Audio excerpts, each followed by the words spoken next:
Have you ever been in a situation where you needed to stand your ground but also wanted to maintain a positive relationship?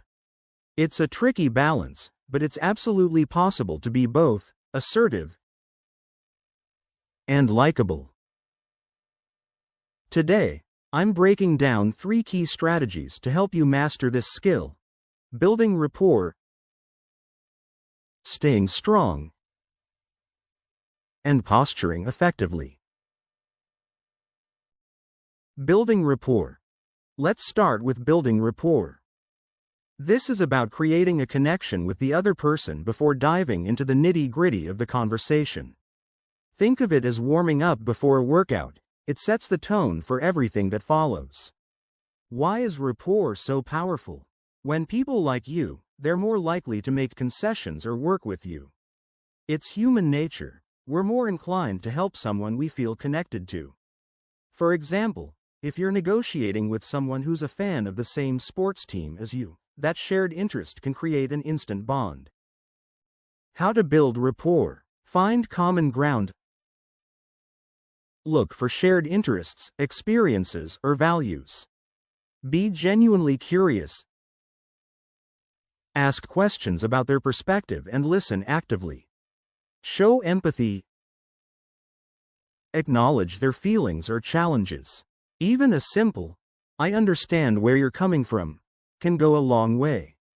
Even if building rapport doesn't come naturally to you, it's a skill you can develop.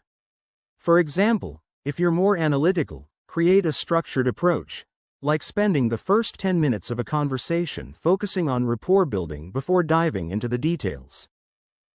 Staying strong. While rapport is important, it's not enough on its own. There will be times when you need to stand firm, especially in high-stakes or adversarial situations. Why staying strong matters. In negotiations, people often test boundaries. If you back down too easily, you risk losing credibility or giving away too much. Staying strong shows that you're confident in your position and won't be pushed around. How to stay strong. Avoid overvalidating. If the other person is being aggressive, don't nod or say, too much. Silence can be powerful. It makes them pause and reconsider their approach. Hold your cards close. Don't reveal everything up front. Keep some information in reserve to use strategically later. Be resilient. Expect resistance and prepare for it. Think of it as weathering a storm.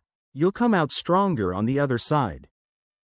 Remember, staying strong doesn't mean being aggressive. It's about maintaining your composure and conviction, even when the pressure is on. Posturing effectively. Posturing is about how you present yourself in a negotiation.